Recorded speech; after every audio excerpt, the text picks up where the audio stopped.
Bob Richter is a Lieutenant Commander in the United States Navy Medical Corps. He is in charge of the Navy surgical team at Roc Ya in South Vietnam. 35 years old, unmarried, Northwestern Medical School, specialist in orthopedic surgery. Jerry Grant, volunteer surgeon from New York, married, 3 children, specialist in urology. Jerry Hassika, lieutenant junior grade, team anesthetist. Dennis Renander, hospital corpsman 3rd class, laboratory and x-ray technician. Their job is to give medical aid to the nearly 2.5 million people in the province of Kenyang. How old is he? About 5, 7?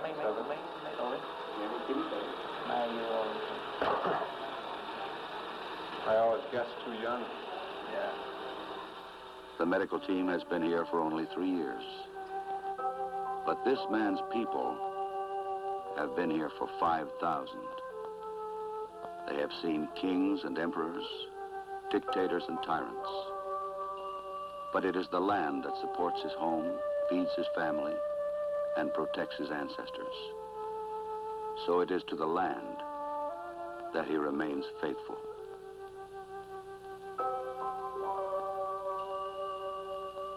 Time has passed over this place, but left no mark. This peasant still cuts rice with the same knife that those before him used. And when he dies, this land will go to his children. But for all their history, sickness has plagued these people. Half of them die before they're 15. They have no knowledge or understanding of sanitation or modern medicine. They have lived in the superstitious darkness of witch doctors and medicine men. The marketplace of Roc Ya. Every day, people come from the surrounding areas to trade goods and gossip. In little stalls by the edge of the canal, they buy and sell, talk and barter.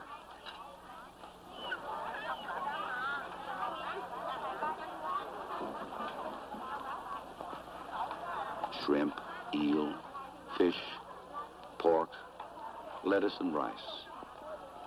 No one starves in this province, but the food they eat carries the germs of disease, typhus, typhoid, worms and dysentery. For the past 5,000 years, the situation has remained unaltered, and the only answer was archaic witchcraft, herbs, potions, and incantations.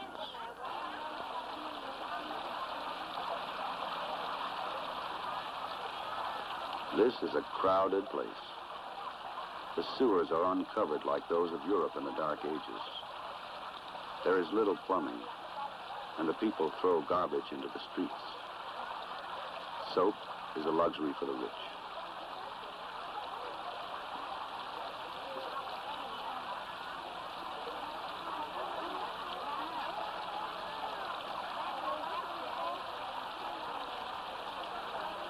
Only within the past 30 years has any real effort been made to improve their primitive conditions.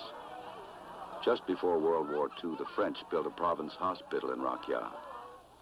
Today, its stucco walls and lush courtyards offer a small degree of solace to the sick.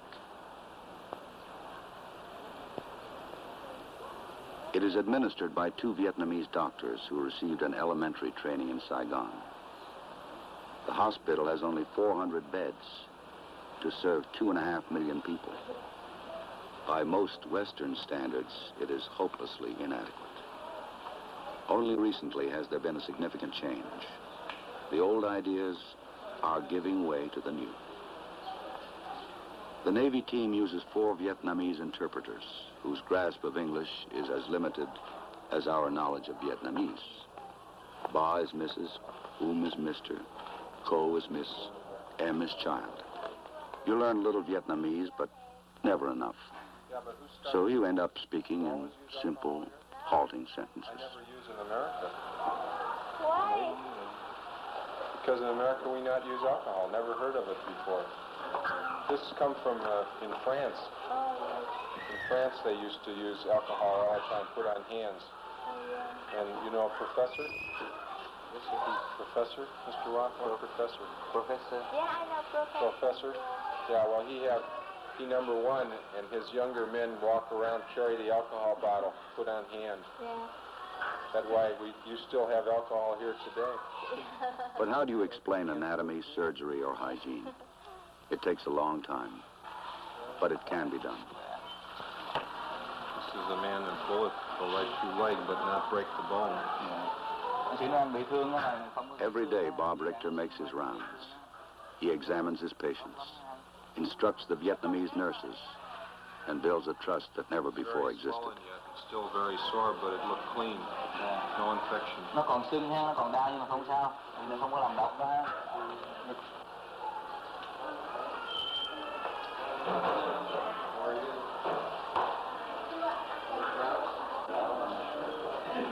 He got shot here, and he went to another hospital, and they thought they were going to have to amputate his arm.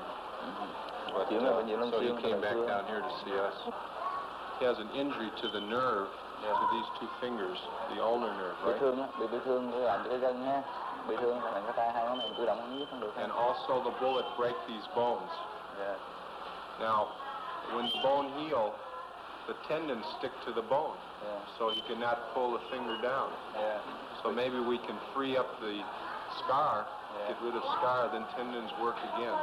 Bữa trước là gãy xương ha, bây giờ cái xương nó lành lại rồi nó dính luôn cái gân đó đó. The men in this ward have been wounded fighting the Viet Cong. Their sacrifice is tangible and painful. No herbs or potions, no witchcraft can ease their suffering.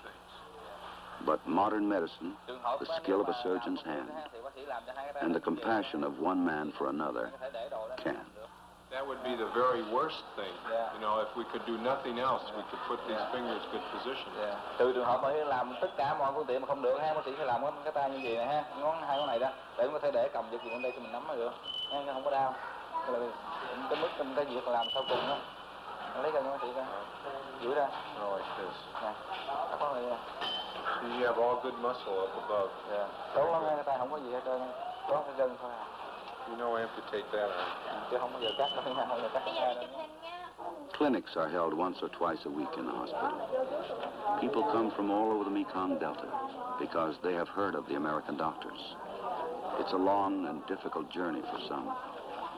They come by foot or bicycle, by sampan or water buffalo. But they come.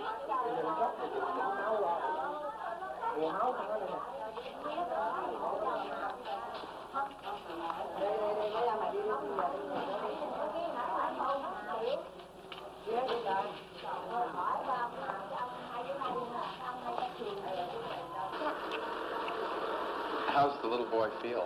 Chị thấy nó thế nào? Thấy nó của mình khỏe không? Khỏe. Yes, she feels. She will fly a little bit better. Feel better? There we go. Look at that. No cry. Không có khóc nghe, tốt lắm nghe chị. Very good little boy. Tốt lắm rồi. Let's have a little dressing put on in emergency room, okay? And have him come back just one more time. 2 weeks. Bây giờ chị em bồng em bên trước nha, đợi lấy giấy nha. Bồng em bên trước phòng của cấp này cái nói thầy đó băng vào chân em rồi 2 tuần nữa trở lại. Okay? Dạ. Dạ bác sĩ. Rồi đây cũng bác sĩ đi dạ. Bye. Chào cô, dạ. Next. Cho vô em ơi. Good afternoon. Ngồi lên cô. You want to sit down here? Ngồi ghế này.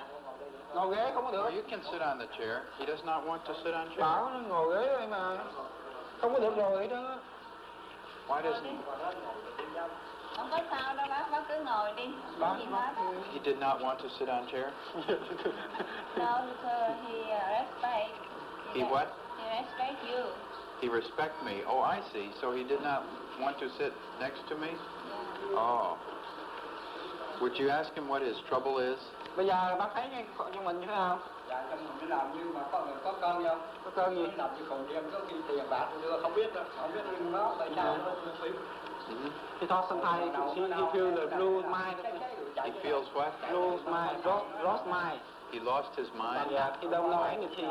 He doesn't feel he knows anything anymore. How old is he? Nè, đến đi. Khi nào có hỏi bác nói mà câu hỏi cho bác đừng nói nha. 73? 73. Yeah. He doesn't know, remember. He doesn't remember. Oh, I see. Well, he was sent here by Dr. Dr. John? Yeah, Vietnamese doctor. Right. With a diagnosis of tumor. Ask him, does he have any pain in his face? Có đau không? Dạ, không có đâu, không biết đâu. No pain. Nó núp trong này nè. No pain. Còn cục phải lớn Đến này. đây khi nào có hỏi bác nói. He talked last week, he feel much pain, but now he feel better. I see. But this is what bothers him right here, is in the right side of his neck. Yes. Well, he has either a very hard node there, lymph node, which is growing because of tumor or because of infection. But I think it probably tumored. Có lẽ là có bú ở trong cỏ mấy em. We are expecting to have a head and neck doctor come to Long Swin in about a week. And in the meantime, I'd like to give him some aspirins for his pain, and then have him come back in 1 week. And when we hear about ear, nose, and throat or head and neck doctor, we can send him to Long Swin for further treatment. Here, Mr. Dome, we have some ascaris eggs. This is a large Mr. Dome is in charge of the hospital's laboratory. He has never taken a course in biology or chemistry. Yet he is responsible for making accurate diagnoses of specimens sent to him by the hospital doctors. Everything he knows about laboratory procedures was taught to him by his Navy counterpart, Dennis Renander. There are 2 or 3 eggs of this kind. The schools in Saigon, Hue, and Da Nang are overcrowded, so technicians and nurses have to be trained on the job. It's a slow process. Mistakes are made, corrected, but soon he will have acquired sufficient skill to handle the job alone. Did you see it? Ông biết rồi? Ông biết rồi.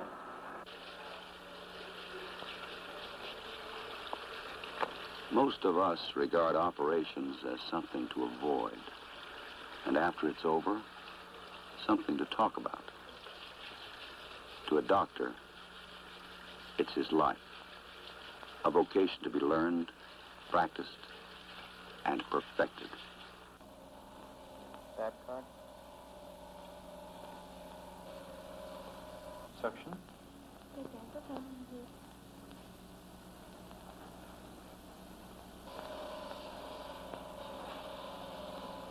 Mr. Day has been trained by Americans to be a surgical technician.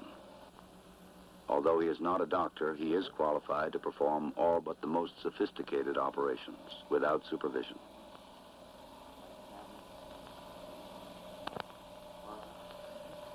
Hi, please. Let's have the suture ligature. To most Vietnamese, an operation is alien and mysterious. A ritual behind closed doors, carried out with small knives, bottles, tubes, and needles. But in the eyes of the Vietnamese, it is different from the medicine man's magic, because the cure is real and not imagined. They know that an operation can save a life, restore a body, and relieve pain. Still, it is a time of uncertain waiting for the families. Entire households move into the hospital corridors, leaving their work and their homes, coming here, so that the family will remain together.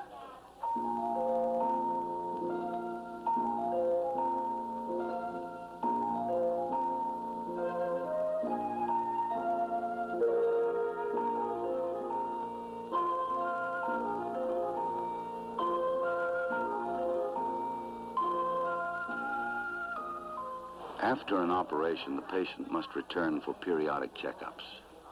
This is new to them, something they have never done before. Mr. Y, you tell him he is only 4 weeks from his operation now, and that this take time for pain to go away.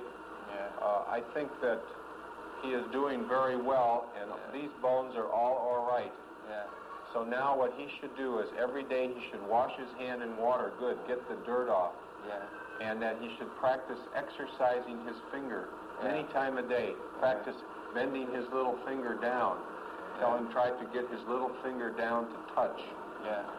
Bây giờ hai bác sĩ nó làm gì còn không đau thì thôi. Không đau đủ. Yeah, okay. Thầy Thấy từ ra. yeah. You know, Navy not supposed to salute without hat on, but I like to pay them compliment. Chào bà. Bác sĩ chào bà. Dạ. Looks like your cast is pretty well done. Let's see. Yeah. Multiple wounds of body. I don't remember this lady. Three short leg cast, 6'3". How's she feeling? Bữa nay thấy sao? All wars claim innocent victims. And this is especially true in Vietnam, where terrorism is a common tool of persuasion and intimidation. This woman was riding a bus jammed with people coming home from work when a mine exploded beneath it. 27 people were aboard. The survivors were rushed to the hospital where the doctors and nurses worked for a night and a day to save them. 20 of them survived, but of these, only 5 will ever walk again. She was one of the lucky ones. She escaped with only a broken leg and an injured back. She said she lived very far from our city. She lived very far. Yeah. Well, you tell her we go very fast and we see what we have to do for her. Yeah. Giờ đưa qua bển chụp hình cái xương sống coi nó có sao mà đau nha, ghiếu cắt cái băng bột đó chụp hình lại nha, rồi mời ra trước. Bây giờ chụp ở đâu nữa? Đi ra trước hỏi nha, trước nó chỉ dẫn rõ thêm ha. Yeah, okay, bà. Em đây bác sĩ chào em. Bác sĩ chào em đó em. What's the matter with you? Sao đau sao? Em sao? Té cho má rồi gãi tay rồi thầy cũng đang tăng liền rồi mà giờ nó còn kẹo. Còn kẹo lên ha. She said before this boy fell down by bicycle accident. Yeah.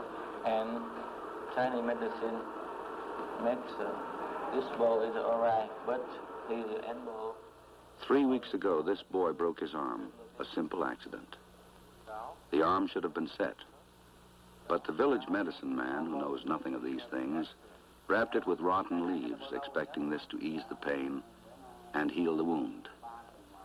This is Chinese medicine, which dates back 4,000 years.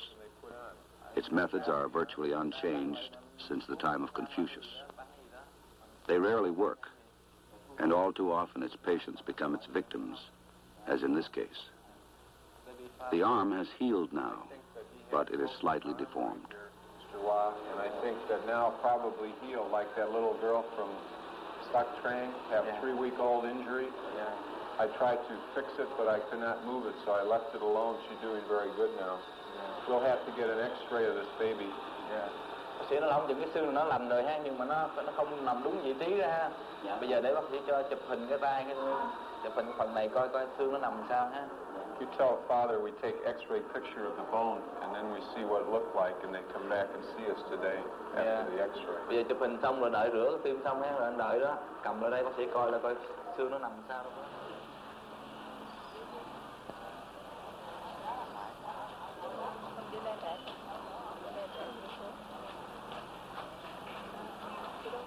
The weather in this part of the world is rarely friendly. Its only changes are from the extremes of incessant heat to driving rain that lasts for days and weeks. Shoes are always soaked. Clothes never dry. Mildew gets into everything.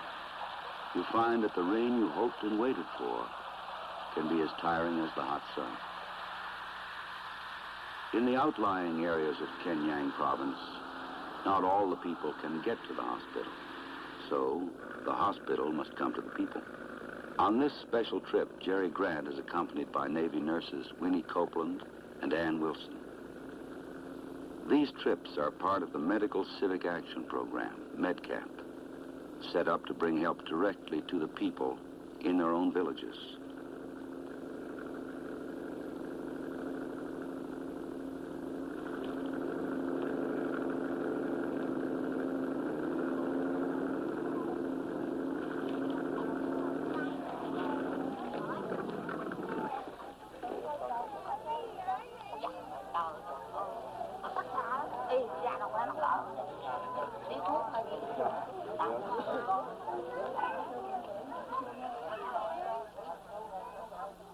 village of Tuba, people have come from miles around to be here when the Americans arrive.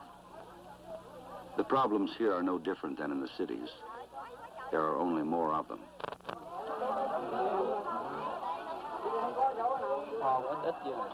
Sometimes you have a coffin. Tell them to take a deep breath. Thở mạnh lên đi, hít vô thật nhiều cái thở mạnh lên.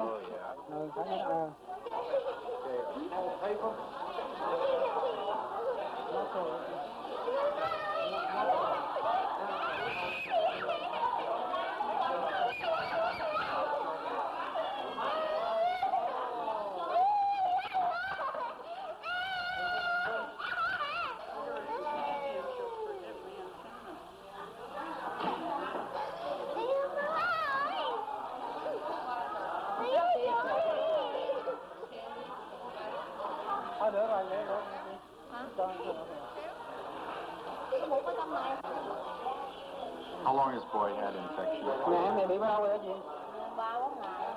3-4 ngày lên dưới đó hả? 2 days ago rồi. 5 days. Tell this mother that this boy should come to hospital today or tomorrow. We will bring him into hospital. He needs much antibiotics. Let's give him erythromycin. Start him on. Bây giờ chị có thể cho. Đau, sống có đau nhiều quá. Ngủ không được không? Ăn ngon không? Không ngon. This man talk, he is not good appetite and cannot sleep at night. So let's give him some vitamins for his pain. I think you feel better after you take some vitamins. Cái này nghe uống ngày 3 lần nghe mỗi lần viên nghe. Tell her to wash the baby's head and the sore areas with the Physihex at least twice or 3 times every day. With water. Use a lot of. This has water in it. Mỗi này cái này dùng một ngày 2 lần nha, rửa cái mấy cái một kẻ này nha, ngày 2 ngày no cough rồi. No cough. But just pain in chest. Có đau ngực không? Có, đứng lâu cái nó đau ê. Đau Feel a hoài. little pain in chest. Okay. Well, why don't we? Which side of chest? Bên nào, bên phải, bên trái? Bên trái phải, ở trước được rồi. Why don't we give her some aspirin for that?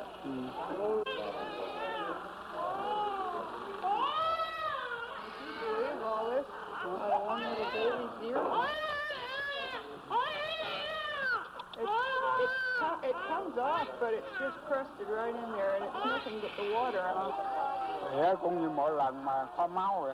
There's the old man, he cough and sometimes he go bowel movement. He will saw the blood in He stool. has blood in stool? Yeah. Okay. Ăn đồ nóng mà uống rượu. If he can come to hospital, we'd like to see him there. Bây giờ But we will give him medicine here. If it does not go away after 2 weeks, tell him to come to hospital. Okay? Nếu trường hợp mà không cho thuốc uống không hết em thì đến bệnh viện nha. Sẽ chụp hình rồi sau thủ công nhân luôn nha. Hay đó ha. Với mình trước trường rồi. Cerebral palsy. About 1 year. Tell this baby to come to hospital Wednesday afternoon. Chị nghe tôi nói nè, bây giờ chị có thể mang em ra nằm bệnh viện đi nha. Thứ Tư á, chiều thứ Tư á. Chiều thứ Tư tuần tới nè. Bệnh viện được giá kìa. 3 năm mấy năm? 4 năm hả? 4 years rồi. How many? 4 years rồi. She has. Yeah. Let's take her name down. Okay. Chị nói, We will try to get her prosthesis for her arm. Cái gì? Nguyễn Thị Nhiễu. Very well healed. Bao nhiêu đó? Rất là fan luôn. Khi ăn đồ độc. Well, we tried to get her some help with a new arm.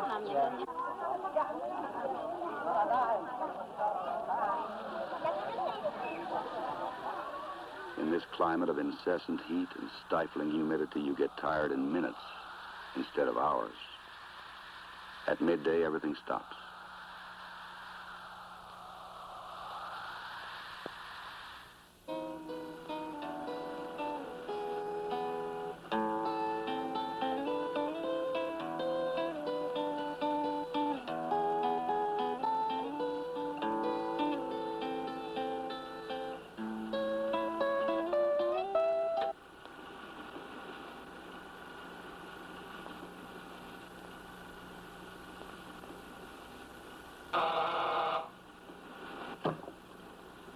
Foxy House. Emergency? A Viet Cong ambush. Okay, I come. 5 men severely wounded. Hand grenade. Shrapnel. Intense bleeding. Right arm shattered below the elbow.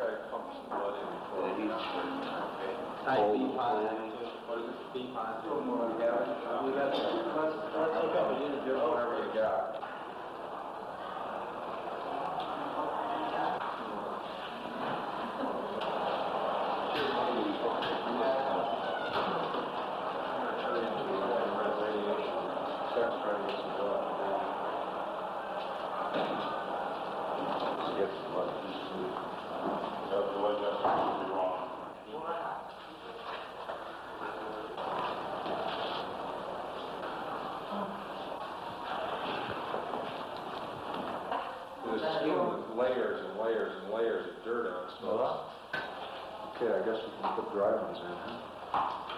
We get some compressions down here. The most important thing in this is we'll just wash this very clean and then put them into a big splint. Watch them closely.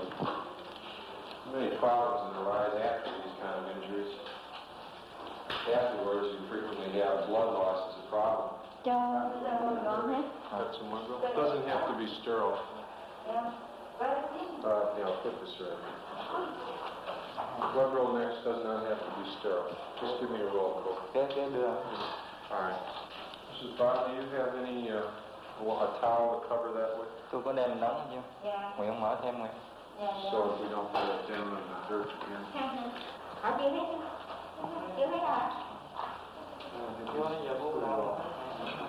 Yeah, let me use a little soap here and wash out this one. You want to cut for a while, we're going to do this right by the heels.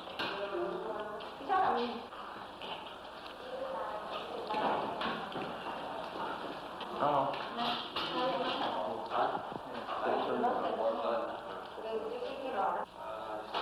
We're just about finished with this one.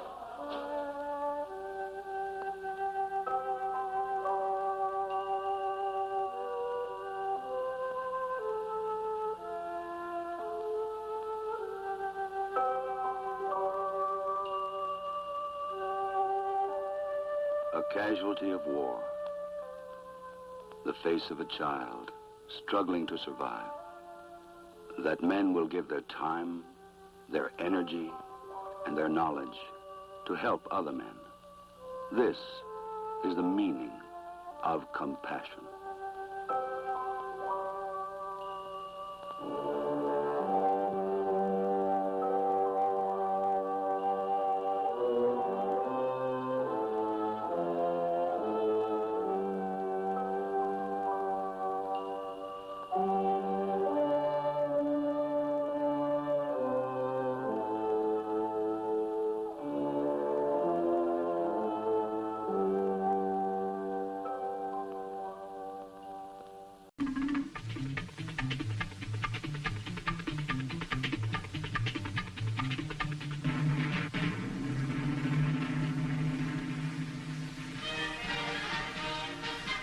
The history of the 1st Division, the Big Red One, begins as far back as the Revolutionary War, when its Battery D of the 5th Field Artillery served under Captain Alexander Hamilton.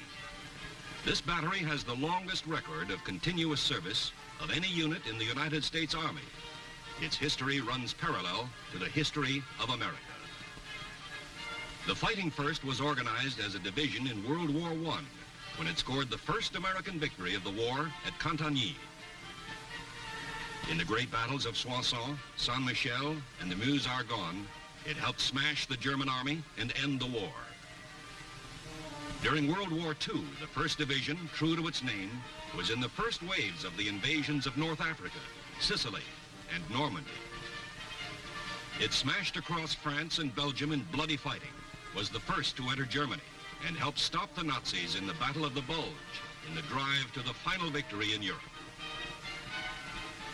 20 years later, when communist aggression in South Vietnam threatened the peace of Southeast Asia, the first full U.S. Army division sent to meet the challenge was the Big Red One. The Vietnam engagement was to be the longest and in some ways the most arduous of the wars fought by the 1st Division. But as always, the division lived up to its great heritage of valor and success in battle.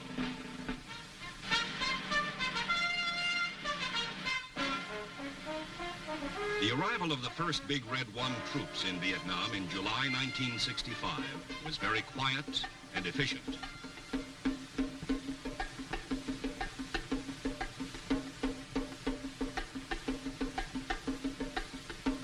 They were moved swiftly off the beach at Cam Ranh Bay and sent to various base camps in the Saigon area. The first task was housekeeping and setting up defense perimeters.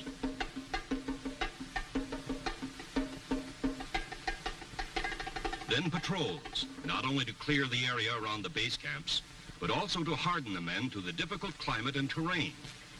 In all the varied combat history of the 1st Division, it had never fought in the soggy, humid climate of the tropics, or in the tall grass or thickets of the jungle, or in its rivers and swamps. The foot soldiers were inducted into airmobile patrols. There was contact with the enemy, so that they learned something about his guerrilla tactics. But there was no big action until November. By that time, over 14,000 1st Division men were in Vietnam. Their area of operations was to be a vast portion of central South Vietnam, from the Cambodian border to the South China Sea. Division headquarters was set up 20 miles north of Saigon at Nha An, under Major General Jonathan O. Seaman, first of the 5 commanding generals the Big Red One was to have in Vietnam. The first of the dozens of major battles the division would fight in Vietnam took place at the tiny village of Ap Bao Bang, north of Lai Khe on Highway 13. On a sweep along Highway 13, several units of the 1st were hit by a reinforced Viet Cong regiment. 3 enemy frontal assaults were thrown back by intense small arms fire plus automatic weapons. The 4th and heaviest Viet Cong assault was stopped by 105s, firing at close range.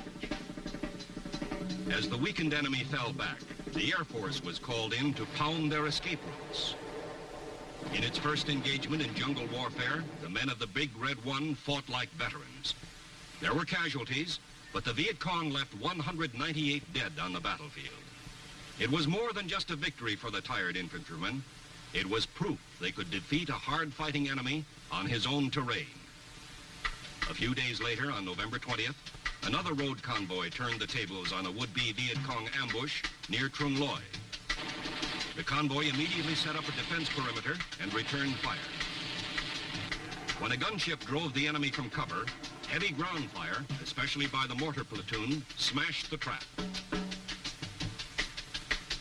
The victory at Trung Loi was followed early in December by the biggest and most successful battle of the year. This was Ap Nha Ma, northwest of 3rd Brigade headquarters at Lai Khe. A task force was searching the countryside, eliminating Viet Cong bases, blowing up bunkers and underground factories. When they ran head-on into a fortified base camp defended by 4 battalions of the enemy. A violent firefight broke out immediately. A radio call for fire support brought in deadly concentrations of howitzer fire and repeated tactical airstrikes. After 2 hours of fierce fighting, an infantry assault finally routed the enemy. The Big Red One had its losses, but medevac ambulance helicopters saved many lives by flying in to remove the wounded even as the fighting went on. Patrols grew larger and longer as the division increased its pressure on the elusive enemy.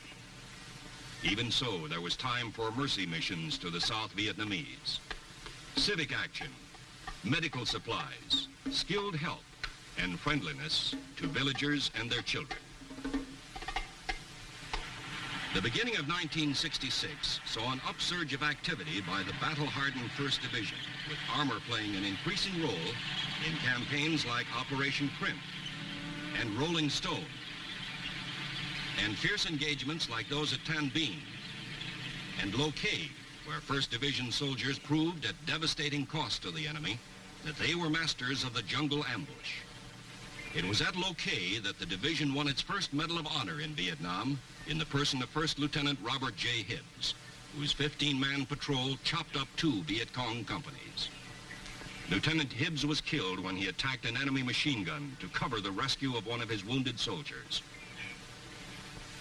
Under a new commanding general, Major General William E. Depew, who took command in March, the Big Red One lashed out at the enemy in ground drives, and air assaults by helicopter.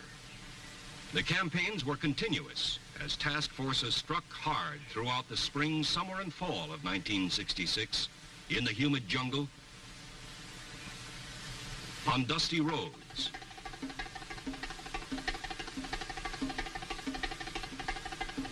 in the vast swampy delta of the Rung Sat Special Zone below Saigon. Battle followed battle as sudden, swift probes took the Viet Cong by surprise. Search and clear teams swept through his sanctuaries and hiding places. Armored road marches baited the enemy into would-be ambush traps, then turned the tables with devastating effect. Vast quantities of supplies and weapons were captured as dozens of VC base camps were overrun. The toll of enemy dead and wounded rose. Operation Attleboro alone accounted for over 1,000 North Vietnamese and VC killed. Communist plans for taking the offensive were completely disrupted. By the end of 1966, the men of the Big Red One were experts in the revolutionary new tactics of air mobile operations, which rushed troops to the battlefield with unprecedented speed and mobility. Division cannoneers set new records for the speed, volume, and accuracy of supporting fires. Coordination with aerial support, either by gunships firing rockets or jet fighter bombers, became a highly polished art. Of great benefit were the lessons learned in how to fight the guerrilla and ambush tactics of the enemy. The Battle of the Minh Thanh Road was a striking example. After very careful planning, a powerful armored column from the 1st Brigade was sent on a road reconnaissance in order to lure the 272nd Regiment of the crack Viet Cong 9th Division into battle. As expected, the Viet Cong tried to ambush the column. 3 battalions attacked abreast along the entire 1,200-meter length of the convoy. The heavily armed column, ready and waiting, blazed back with everything it had, and it had plenty. While the armor held its blocking positions on the road, helicopter-borne infantry was flown in to attack the Viet Cong flanks. Tremendous artillery fire poured in on the numerically superior enemy. Forward air control personnel called in strike after strike, 96 sorties in all. This sustained rain of fire was too much for the Viet Cong. They broke and ran with heavy losses. The Battle of the Minh Thanh Road was a superb example of the combined use of armor and infantry to destroy an enemy ambush. Armor serving as a fixing force to hold the enemy in battle, while infantry battalions maneuvered to hit his rear and flanks. The continuous campaigning of 1966 had familiarized the 1st Division with most of its vast area of operations, kept its lines of communication open, and disrupted enemy efforts to take the initiative. Now, the division was to strike directly into Viet Cong sanctuaries. The target was the Iron Triangle, the vast jungle area which was the enemy's foremost operational base for attacks on Saigon. In January 1967, Operation Cedar Falls was launched. 5 infantry battalions, plus 2 more from the 173rd Airborne Brigade, were airlifted to blocking positions to encircle the objective. Armor closed in to seal off escape routes. The main attack force struck deep inside the enemy-held jungle, so thick in places the Hueys couldn't land, and the men had to descend by a rope ladder. They pushed through heavy jungle, thickets and vines, waded through streams, searching for the enemy in village hideouts and underground bunkers. There was resistance as the Viet Cong sought to hold up the advance, but they invariably got the worst of it. 30 artillery batteries laid in devastating fires. Engineer bulldozers moved in to level broad stretches of jungle to deny the VC a future hiding place. One of the most significant results of Cedar Falls was the large number of Viet Cong, 576, who surrendered under the Chu Hoi, or Open Arms Program, which encouraged enemy soldiers to join the government side. With the Iron Triangle made untenable for a while, the Big Red One turned its attention to another Viet Cong stronghold, War Zone C. It was suspected that insurgent headquarters was located north of the city of Tay Ninh. Led by a new commanding general, Major General John H. Hay, who assumed command early in February, the division undertook painstaking preparations for Operation Junction City. Junction City was larger than Cedar Falls and lasted much longer, from February through April. Units from all 3 brigades participated. They were reinforced by troops from other U.S. divisions and separate brigades, plus rangers from ARVN, the Army of the Republic of South Vietnam. Altogether, 30,000 Allied troops went in to clear out War Zone C. Despite this large force, there were many engagements in which units of the 1st Division were outnumbered.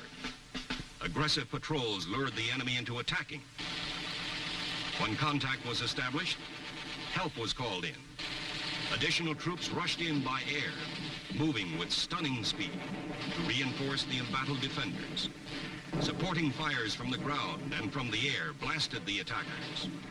Helicopters again proved their versatility in many ways, as air artillery, as troop carriers deploying large forces at distances and speeds that constantly took the enemy by surprise, as aerial ambulances rushing the wounded from battlefield to hospital, sometimes in minutes, as supply ships delivering vital cargo right into the hands of soldiers on the battlefield, artillery and ammo, so that the Viet Cong, no matter how far away, was never safe from the destructive fire of the big guns. The result of Operation Junction City was the heaviest loss yet sustained by the enemy. Over 1,800 dead, and the veteran 9th Viet Cong Division completely shattered. The Big Red One, hardly pausing, pressed on with more campaigns through the rest of the spring and summer.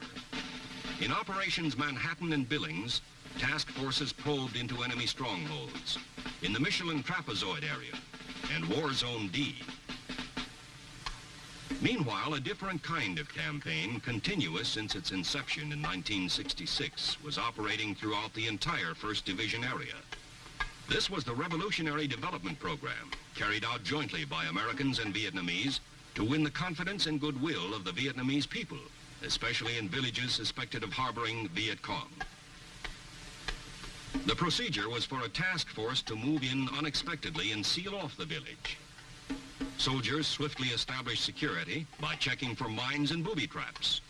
Psychological warfare specialists with signs and posters explained their mission. The village was thoroughly searched for evidence of Viet Cong activity and suspects taken into custody. Then supplies were brought in, and the villagers were fed and clothed.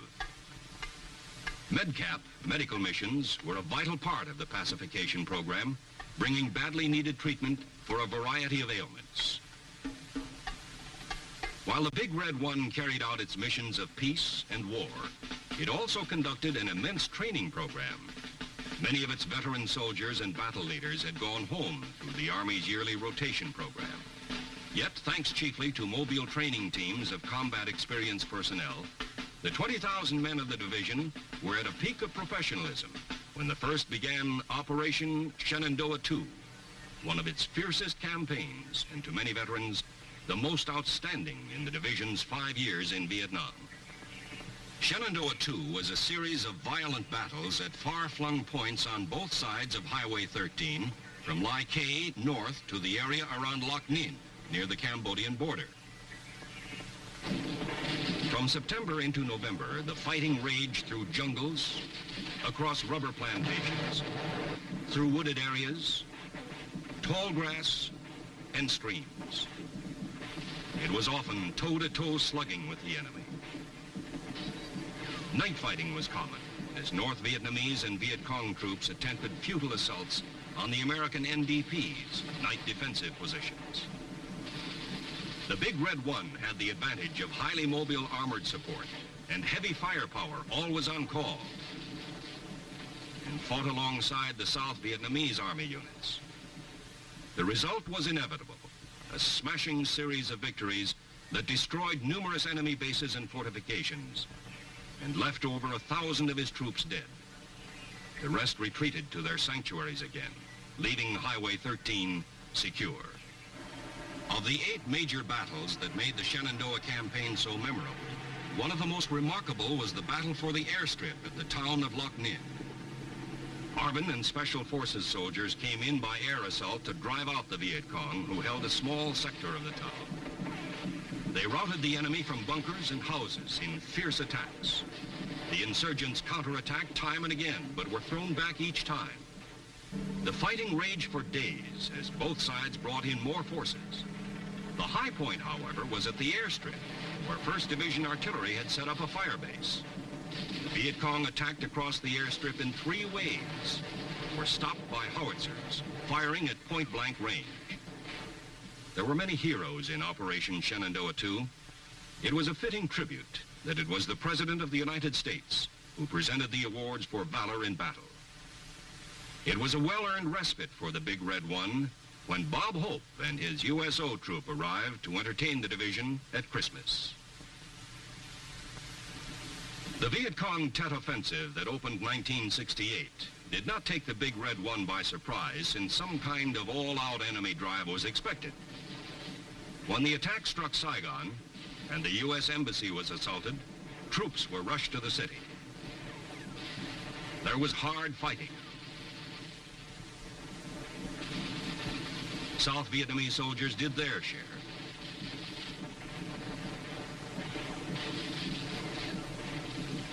There were casualties and destruction, but the inevitable result was annihilation of the insurgent force. In March, the division resumed its strong offensive tempo under a new leader, Major General Keith L. Ware, famous as a Congressional Medal of Honor winner in World War II. General Ware launched 2 massive campaigns in areas to the north of Saigon and northwest in the Iron Triangle. The first was Operation Wit Can, translated as Resolve to Win. The second was Operation Tong Tong, which meant certain victory. The objective of these aggressive campaigns was to smash the enemy's war potential on a vast scale, kill his troops, destroy his base camps and supply dumps, interdict his supply trails and his routes for infiltration, and retreat. The result was a stunning success. Vast quantities of arms and materiel were found in weapons caches or were seized from the enemy, who lost over 2,000 killed. General Ware also initiated Operation Giant Swamp, in which a new tactical concept was applied to the Rome plow, the standard tractor with a special cutting edge for jungle clearing. Hitherto, the Rome plow had been used with great effectiveness to clear large jungle areas used as enemy sanctuaries. In Giant Swath, land-clearing teams used the plow to slice a network of wide trails through 11,000 acres of jungle. Instead of trying to clear the whole vast area, they divided it into many small subdivisions. The Viet Cong camps, hidden in the jungle, were now highly vulnerable to reconnaissance in force operations and to air assault. Another notable move made by General Ware was to step up night ambush patrols so that almost every unit in the division was engaged. This tactic had a devastating effect on the enemy, who had always considered themselves masters of infiltration and attack under cover of darkness. On September 13th, however, the division suffered a heavy blow.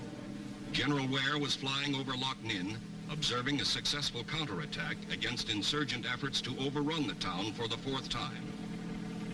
The general's command helicopter was shot down by ground fire. All aboard were killed. He was the 4th American general to be killed in Vietnam. The assistant division commander, Major General Orwin C. Talbot, immediately assumed command of the 1st, and the drive continued. There was frequent contact with the enemy as strong forces pushed north, carrying out Phase 2 of Operation Certain Victory. Viet Cong resistance was strong, and there was hard fighting as 1st Divisioners conducted several spoiling actions, destroying enemy camps and heavily built bunkers with intense fires supported by artillery. Among the highlights of the drive were several engagements with troops of the 1st North Vietnamese Army Division. These took place immediately across the border from Cambodia's Fishhook area. The Big Red One had established several fire support patrol bases in the area. They were placed astride a main infiltration route used by the North Vietnamese invaders. NVA troops hurled themselves fiercely at the fire bases in repeated night attacks and met devastating fires. They were brave, but the results were always the same. Failure. Many dead. A sidelight of all Big Red One campaigns was the continuing effort to help the South Vietnamese in nation building, working with these ARVN allies in the Revolutionary Development Program. Each village was first made secure by searching it thoroughly for traces of Viet Cong. Leaflets were used extensively to encourage defections to the government side. Civic action programs were put into operation to help the villagers, feeding them, attending to their medical and dental needs.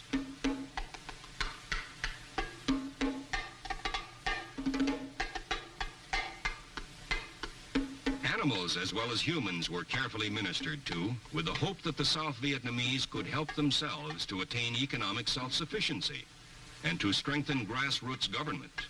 In 1969, the division continued its tremendous sweeps to keep the enemy off balance.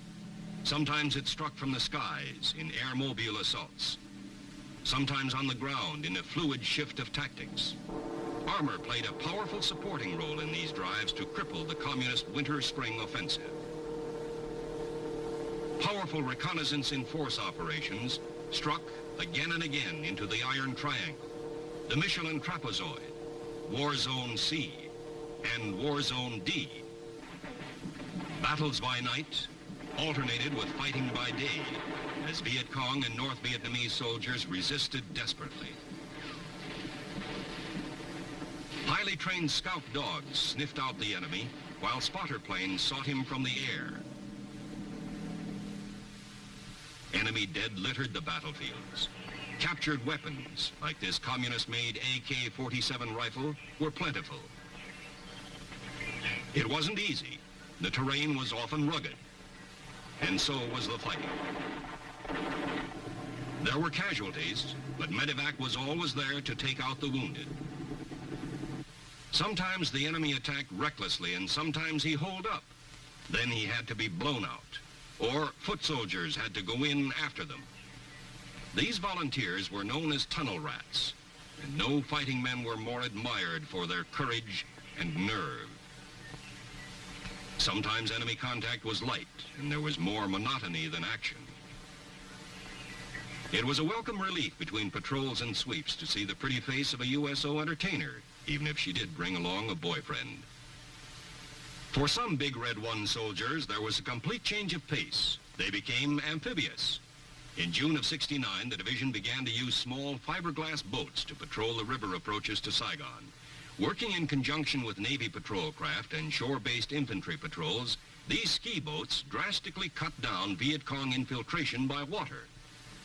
Elsewhere, the great fighting machine of the 1st Division continued its relentless pursuit of the enemy under its 5th and last commanding general in Vietnam. He was Major General A.E. Malloy. Deploying its vast power with professional precision. Going into battle with the high morale traditional with the Big Red One. Its fighting men struck smashing blows against Viet Cong forces concentrating north of Saigon for an autumn offensive. For the defeated enemy, it was one more bitter lesson in the futility of challenging the 1st Division's enormous battle power and its irresistible will to win. The war in Vietnam was winding down for the Big Red One. Early in 1970, it made its last sweep. Orders had come in to stand down, to prepare for redeployment. Men and vehicles were withdrawn from the field. Much of its equipment and facilities were turned over to ARVN forces. The U.S. Army's program of Vietnamization, under which the South Vietnamese Army increasingly shouldered the burden of combat operations, was proving a success. Large contingents of American troops had already gone home. Now, it was the turn of the Big Red One. Early in April, the division left the last of its bases and returned to Fort Riley, Kansas, almost 5 years after he had gone to Vietnam. April 15th, 1970 was another milestone in the long, proud history of the 1st Division. In a colorful, heart-stirring ceremony, watched by many thousands, families, relatives, friends, and dignitaries, including the Secretary of Defense, Melvin R. Laird, the 1st Infantry Division was renamed the 1st Infantry Division, mechanized. It had a new commanding general, Major General Robert R. Linville, and it had new troops. Its ranks were filled with the men from another famous fighting outfit, the 24th Infantry Division, which was deactivated.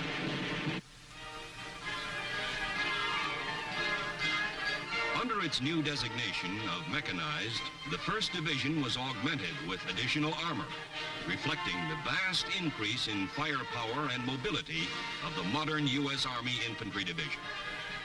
The 1st had a new mission, too, to support our commitment to NATO in defense of the free world.